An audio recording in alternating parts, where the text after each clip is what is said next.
నీ దగ్గర అంత కాస్ట్లీ ఫోన్ ఉంటుందా? మర్యాదగా నిజమేంటో చెప్పరా, లేదంటే నా ట్రీట్మెంట్ వేరేలా ఉంటుంది. చెప్పు. ఆ ఫోన్ నాది కాదు మేడం.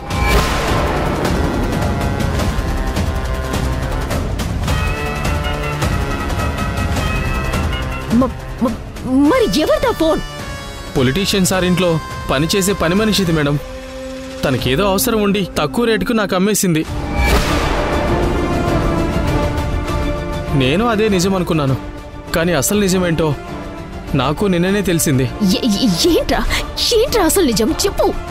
అది ఆ ఫోన్ సార్ ఇంట్లో పని మనిషికి దొరికిందంట మేడం. అందులో ఏదో ముఖ్యమైన ఎవిడెన్స్ ఉందంట.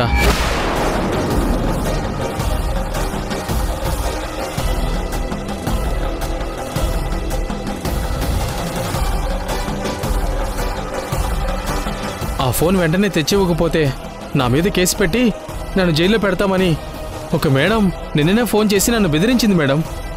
ఎవరా మేడం? ఎవరో తెలీదు మేడం. నేను ఆవిడ్ని డైరెక్ట్గా కలవలేదు, ఫోన్లోనే మాట్లాడాను. పోలీస్ డిపార్ట్మెంట్ అని చెప్పారు. అందుకే భయపడి ఆ ఫోన్ కావాలని సార్తో చెప్పాను మేడం. వీడికి ఫోన్ చేసింది ఎవరు కాదు తేజ, ఆ సింధు.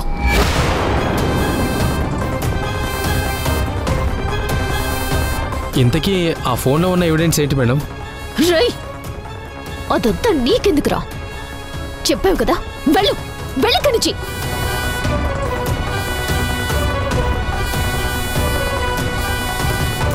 ఆ ఫోన్ కోసం సింధు డ్రైవర్కి కాల్ చేయడం ఏంటి మధు? ఆ ఫోన్ ఎవరితో కాదు తేజ, ఆ జర్నలిస్ట్ స్వాతిది.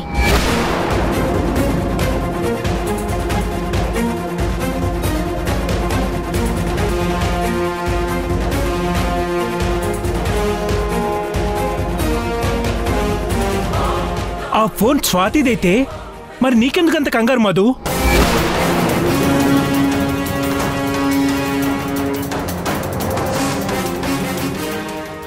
ఆ రోజు ఆ పొలిటీషియన్ ఇదే మాట్లాడుకున్నదంతా నువ్వు వీడియో తీసావు కదా స్వాతి.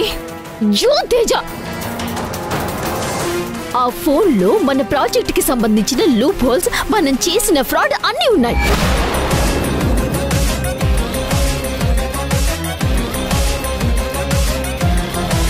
పోయింది, ఆ ఫోన్ పోయింది. అంతా అయిపోయింది తేజ, అంతా అయిపోయింది. ఫైనల్ గా సింధుని గెలిచింది. ఇన్ని రోజులు ఆ స్వాతి ఫోన్ మన ఇంట్లోనే ఉన్నా మనం కనిపెట్టలేకపోయాం. తెలివిగా ఆ సింధు కనిపెట్టేసింది. అందుకే నాన్నని చూడాలనే వంకతో తన పిల్లల్ని మన ఇంటికి పంపించింది. వాళ్ళ చేత ఇల్లంతా వెతికించి మరి ఆ ఫోన్ ని తీసుకెళ్లిపోయింది తేజ. సూపర్ సింధు, నా కళ్ళు కప్పి నువ్వు అనుకున్నది అనుకున్నట్టుగా ప్లాన్ చేసి నన్ను దెబ్బ కొట్టవే. ఈ మధుకి మొదటిసారి దిమ్మ తిరిగిపోయేలా చేశావు. Hats off Sindhu, hats off.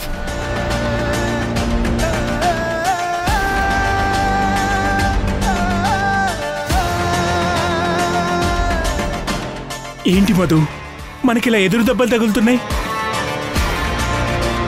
తమ్ముడికి మన మీద పూర్తిగా డౌట్ వచ్చేసింది. ప్రాజెక్ట్ కూడా మన చేయి జారిపోయేలా ఉంది.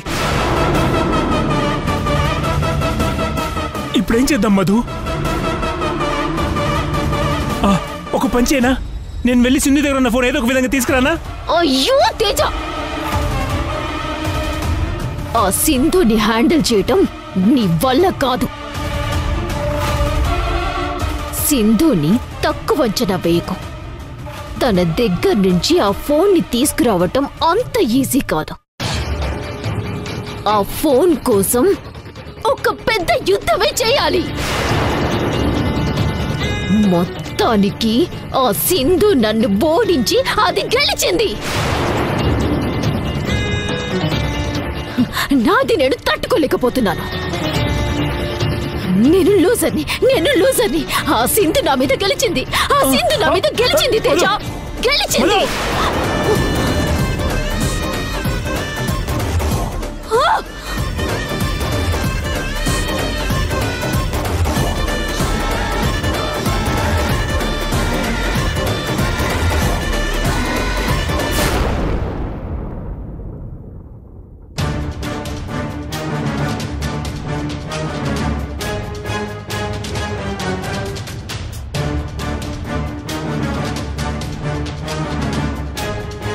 ఇది సార్ కొత్త ఫ్లాట్స్కి సంబంధించిన డిజైన్ సార్. ఇంత పర్ఫెక్ట్గా ఉన్న ఈ ప్లాన్ ఎగ్జిక్యూట్ చేయకుండా అసలు తలతో కలిని ప్లాన్ ఎలా ఎగ్జిక్యూట్ చేశారు? అంటే అది అన్నయ్య, నేను అడుగుతుంది నిన్ను కాదు, మన కిరణ్ని. ఏంటి ఏం మాట్లాడట్లేదు? మన ఆఫీస్లో కూడా ఎందుకు అందరూ అలా సైలెంట్గా ఉంటున్నారు? నా కంపెనీలో జాబ్ చేయాలని మీకు ఎవరికి అనిపించట్లేదా? పోస్టింగ్ ఆర్డర్స్ రెడీ చేయమంటారా? సార్ అంత పని చేయకండి సార్, ప్లీజ్ సార్. ఇప్పుడు నేను అడిగిన దానికి కరెక్ట్ ఆన్సర్స్ మీ దగ్గర నుంచి వస్తేనే మీ జాబ్స్ ఉంటాయి, లేదంటే ఇటు నుంచిటే మీ ఇళ్ళకి వెళ్ళిపోవచ్చు. సార్ అంటే అది ఆ ప్లాన్ మధు మేడమే ఓకే చేశారు సార్.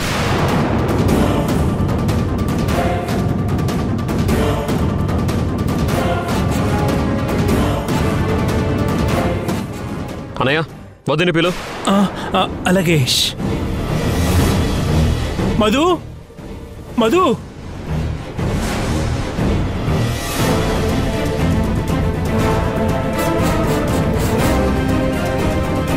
వదినా, ఏమైంది నీకు?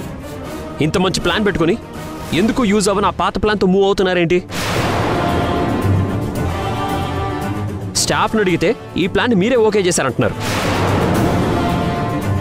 మీరు చెప్తేనేమో వాళ్ళు చేస్తున్నట్టు చెప్తున్నారు. అసలు ప్రాజెక్ట్లో ఏం జరుగుతుందో వదినా నాకేం అర్థం కావడం లేదు.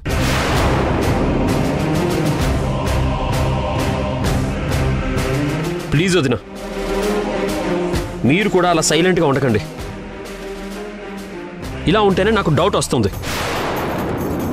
నేను మిమ్మల్ని ఎన్నిసార్లు అడిగాను ప్రాజెక్ట్ గురించి, ప్రతిసారి చాలా బాగుంది, అన్ని బాగానే జరుగుతున్నాయని నన్ను మభ్యపెడుతూ వచ్చారు. అసలు ఇప్పటికైనా అసలు నిజం చెప్పండి వదినా, ప్రాజెక్ట్లో ఏంటి ప్రాబ్లం? మాట్లాడండి వదినా, ఏమైంది? మన స్టాఫ్ చెప్పింది నిజమే. ఆ ప్లాన్ని నేనే మూవ్ చేయమని చెప్పాను.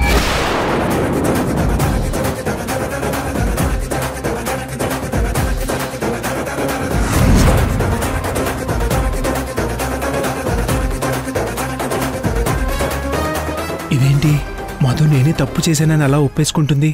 కవర్ చేయాల్సింది పోయి నేనే తప్పు చేశానని ఒప్పేసుకుంటుంది. ఇప్పుడేమవుతుందో ఏంటో. ఏంటి మధు ఇలా చేసావు? నువ్వు చెప్పడం ఏంటో వదినా?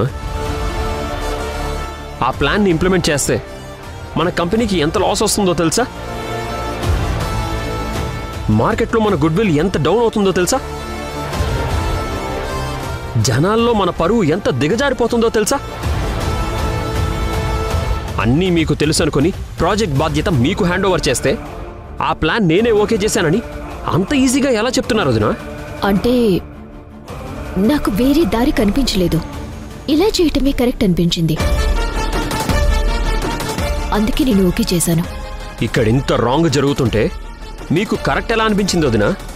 ఇది కరెక్ట్ కాదని నాకు తెలుసు మరిది గారు, కానీ కొంతమందిని ఏమార్చడానికి ఇదే కరెక్ట్ అనిపించింది. అసలు ఎవరి గురించి మాట్లాడుతున్నారు వదినా? నేను ఇంకెవరి గురించి మాట్లాడతాను మరిది గారు, ఆ సింధు గురించే. నేను ప్రాజెక్ట్లో ఉన్న ప్రాబ్లం గురించి అడుగుతుంటే అసలు దేనికి సంబంధం లేని సింధు గురించి మీరు మాట్లాడుతున్నారేంటి? సంబంధం ఉంది మరిది గారు, అందుకే సింధు గురించి ప్రస్తావించాను. ఆల్రెడీ మీకు ఇంతకు ముందే చెప్పాను కదా, సింధు ఆఫీస్కొచ్చి ప్రాజెక్ట్ ఫైల్స్ అన్ని చెక్ చేసింది అని. సింధు ఎక్కడ మన ప్రాజెక్టుకి సంబంధించిన డీటెయిల్స్ అన్ని బయటి వాళ్ళకి లీక్ చేస్తుందేమోనని భయంతోనే ఇలా చేశాను మరిది గారు. సింధు ఫస్ట్ నుంచి మన ప్రాజెక్ట్ ఆపాలని ట్రై చేస్తోంది. మనం లేని టైం చూసి ఆఫీస్కొచ్చి ప్రాజెక్టుకి సంబంధించిన డీటెయిల్స్ అన్నీ తెలుసుకుంది. వాటితో ఏదైనా ప్రాబ్లం క్రియేట్ చేస్తుందేమోనన్న టెన్షన్తోనే వేరే ప్లాన్ చెప్పి రెడీ చేయించాను. అయినా ఇదంతా నాకెందుకు చెప్పలేదు? ప్రతిదీ మీకు ఎలా చెప్పమంటారు మరిది గారు? సింధు వల్ల ఇలా జరిగిందని మీకు చెప్తే మీరు వెంటనే సింధు దగ్గరికి వెళ్లి గొడవ పడతారు. దానివల్ల మీరు మళ్ళీ డిస్టర్బ్ అవుతారు. ఇప్పటికే అత్తయ్య విషయంలో చాలా డిస్టర్బ్గా ఉన్నారు. మళ్ళీ సింధు గురించి చెప్పి మిమ్మల్ని ఇంకా బాధ పెట్టమంటారా? పైగా సింధు వల్ల ప్రతిసారి ఏదో ఒక ప్రాబ్లం వస్తుందని మీకు చెప్తే నేను కావాలని మిమ్మల్ని రెచ్చగొట్టిందని అవుతున్నాను. సింధు ఫీల్ అయి నా మీద తప్పుడు ప్రచారం చేస్తోంది. అందుకనే ఇది మీ దగ్గరికి రాకుండా చేశాను. సింధు చూసిన ప్లాన్తో సింధు ఏం చేయాలనుకుంటుందో అర్థం కావట్లేదు.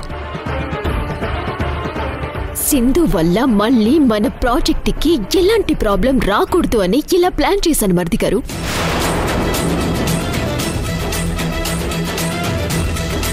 మీకు చెప్పకపోవటం నా తప్పే. దానికి సారీ.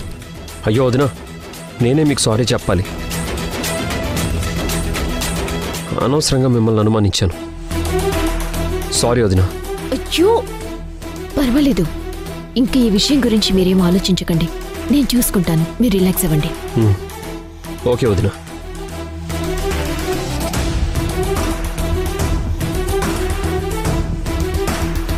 కిరణ్, మీరు కూడా వెళ్ళండి. Okay madam.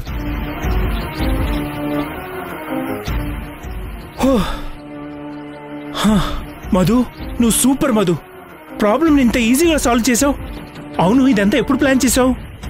అయినా నువ్వు ఈ మధ్య ఏం ఆలోచించినా సరే నాకు చెప్పడం లేదు. చెప్పు మధు, నిన్నే అడుగుతుంది.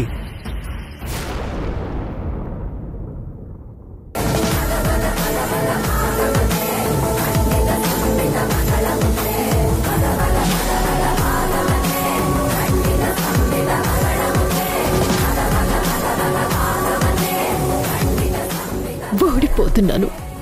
నేను ఓడిపోతున్నాను. అందినవన్నీ అనుకోకుండా ఒక్కసారిగా చేజారిపోయే పరిస్థితి వచ్చింది. మీ ఆత్మలు శాంతించాలని నేను ఏ సంకల్పంతో ఏ లక్ష్యాన్నైతే చేరుకోవాలని ఏ ఇంట్లో అడుగు పెట్టానో ఇప్పుడు ఆ సంకల్పం సమాధి కాబోతుంది. ఆ లక్ష్యం నెరవేరకుండానే నేను పతన మంచులకి చేరాను. ఇప్పుడు నేను గెలుపుని అందుకోకపోతే నేను మీ మీద చేసిన ప్రతిజ్ఞకి అర్థం లేకుండా పోతుంది. నేను ఓడిపోవడం అంటే అర్థం చచ్చిపోయినట్టే. నా ఓటమి నా కళ్ళ ముందు నిలబడి నన్ను వెక్కిరిస్తోంది. మధు, నువ్వు ఏమీ చెయ్యలేని అసమర్థురాలివని నన్ను హేళన చేస్తోందమ్మా. మీ మరణాలతో నా మనసులో రగిలిన పగ, కక్ష ఈ కుటుంబాన్ని సర్వనాశనం చేసే వరకు వదిలిపెట్టనని చెప్పింది. కానీ చివరికి నేనే నాశనమయ్యేలా ఉన్నాను.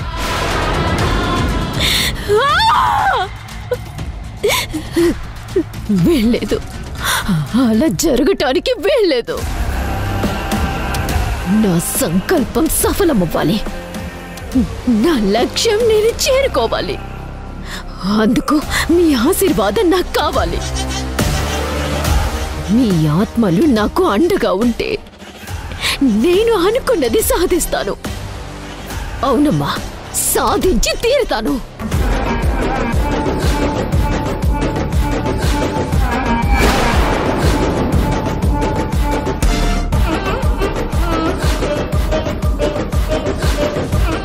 మధు,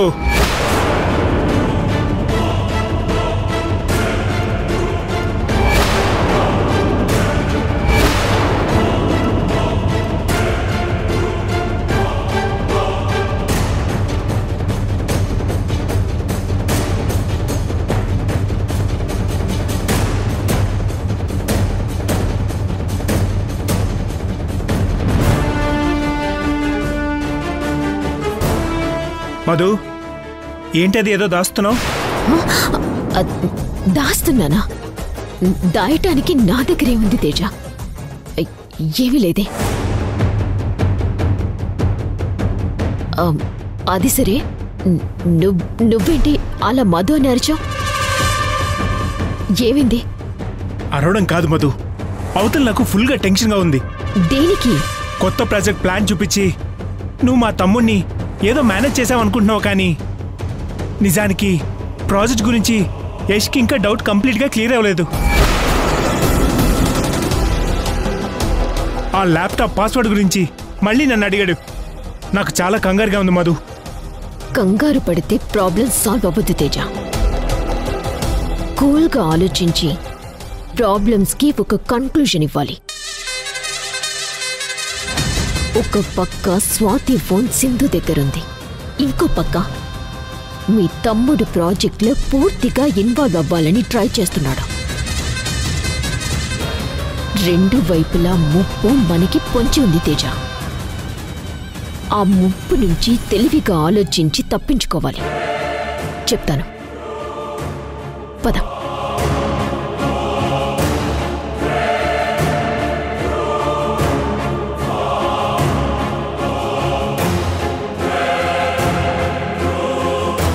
పత్తేజ, మీ తమ్ముడి డౌట్స్ అన్నింటికీ ఆన్సర్ నా దగ్గరుంది. నువ్వు నన్ను ఫాలో అవ్వు చాలు.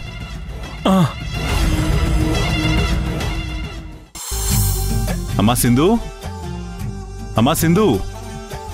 మావయ్య, ఏంటి మావయ్య? నేను బయటికి వెళ్ళి భోజనం పార్సల్ తీసుకొస్తాను. ఎందుకు మావయ్య? ఒక 10 నిమిషాలు ఆగితే నేనే వంట చేస్తాను కదా. సిద్ధార్థ్ కూడా వస్తున్నాడు. ఓ అవునా? పర్లేదులేమ్మా, తెస్తాను. పిల్లలు కూడా బిర్యానీ తెమ్మని అడుగుతున్నారు కదా. సరే మావయ్య, మీ ఇష్టం. అలాగేమ్మా, వెళ్ళొస్తాను.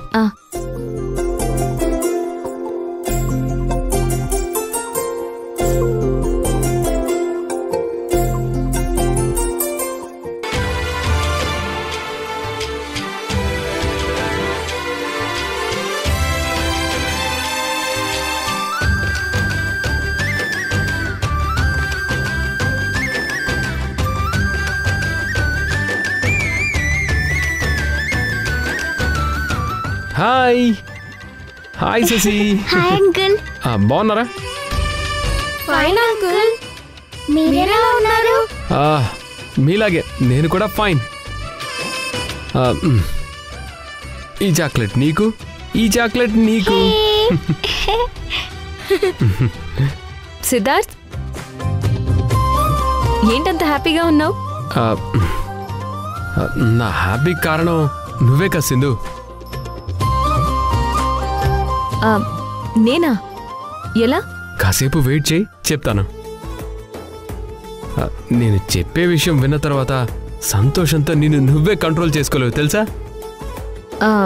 ఏదో ఇంపార్టెంట్ విషయం చెప్పాలి అన్నావు, అదేనా? అవును, అదే. నువ్వు కూడా నాకేదో ఇంపార్టెంట్ విషయం చెప్పాలన్నావు, ఏంటది? ఇన్ని రోజులు నేను దేనికోసం అయితే ఎదురు చూస్తున్నానో అది నా చేతికి దొరికింది సిద్ధార్థ్. ఏంటది? మధుని ఒక ఆట ఆడించే ఆయుధం. అర్థం కాలేదా? అదే స్వాతి ఫోన్ నాకు దొరికింది.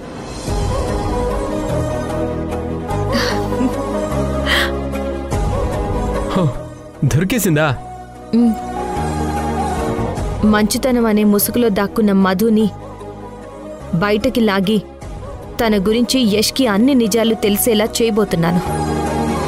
ఆ మధు మీద యుద్ధం స్టార్ట్ చేయబోతున్నావు అన్నమాట. గుడ్ సింధు.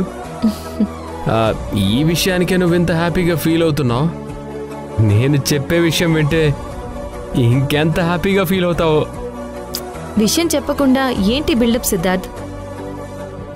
ఆ మ్యాటర్ ఏంటో చెప్పు. నేను చాలా కన్ఫ్యూజన్లో ఉన్నాను తెలుసా. ఏంటది, చెప్తావా చెప్పవా? చెప్తాను. మీ అత్తయ్య దమయంతి గారు ప్రెసెంట్ నా మరదలు కావ్య ఇంట్లోనే ఉన్నారు.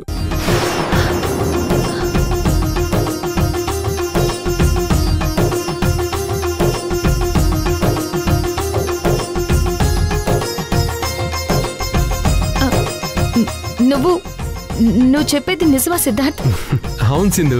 నిజంగా ఎంత గుడ్ న్యూస్ చెప్పావు Siddharth. Thank you very much. నేను యష్ మావయ్య అత్తయ్య గురించి ఆందోళన పడుతున్నావు. అత్తయ్య మీ ఇంట్లో సేఫ్గా ఉందని చెప్పి నా ఆందోళనని ఆనందంగా మార్చేశావు సిద్ధార్థ్. అంతే కాసిందు, నువ్వు చెయ్యని తప్పులకి నీ మీద నింద వేసి ఆ నిందని నిజమని భ్రమపడుతూ ఇన్నాళ్ళు మీ అత్తయ్య నిన్ను ద్వేషిస్తూ నిన్ను దూరం పెట్టారో ఆ నింద నిజం కాదని తెలుసుకున్నారు. నువ్వు ఎలాంటి తప్పు చేయలేదని, నువ్వు నిప్పు లాంటి దానివని ఆవిడే అర్థం చేసుకున్నారు.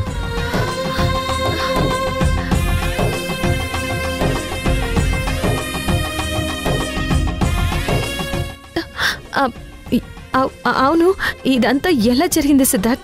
ఆ రోజు హోటల్లో ఏం జరిగిందన్నది కావ్య మీ అత్తయ్యకి డీటెయిల్గా చెప్పింది. మనిద్దరం ఉన్నాం అనుకునే కదా ఏదో తప్పు జరిగిందని అనుమానించారు. ఆ రోజు మనతో పాటు రూమ్లో కావ్య కూడా ఉందని తెలిసేసరికి మీ అత్తయ్యకి అంతా అర్థమైంది. నీ విషయంలో ఆమె చేసిన తప్పులకి పశ్చాత్తాపంతో కుమిలిపోతున్నారు.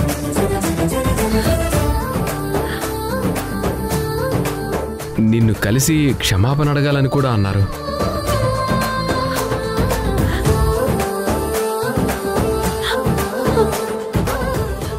ఇప్పటికీ నా క్యారెక్టర్ ఏంటో అత్తయ్య తెలుసుకున్నారు. యష్ కూడా తెలుసుకుంటే ఎంత బాగుంటుందో. నువ్వెంత మంచిదాని అన్నది మీ అత్తయ్య యష్కి చెప్తుంది. చూస్తూ ఉండు. ఒకప్పుడు అమ్మగా గెలిచాను, ఇప్పుడు కోడలిగా గెలిచాను.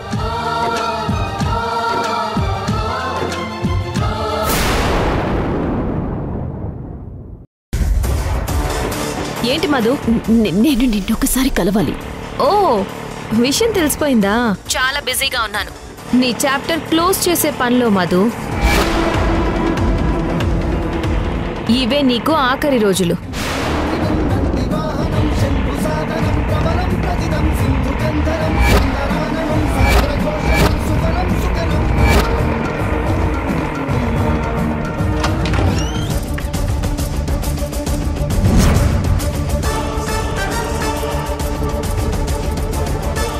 నా కోసం అత్తయ్య ఎక్కడికని వెళ్తారు, ఎక్కడని వెతుకుతారు? ఐ థింక్ మీ ఇంటికే వెళ్ళుంటారేమో. అయితే నేను వెంటనే ఇంటికి వెళ్తాను. నా కోసం అత్తయ్య అక్కడికి వెళ్ళుంటారు. తన కాళ్ళు పట్టుకునైనా రిక్వెస్ట్ చేసి ఆ ఫోన్ని ఎలాగోలా తీసుకురావాలి.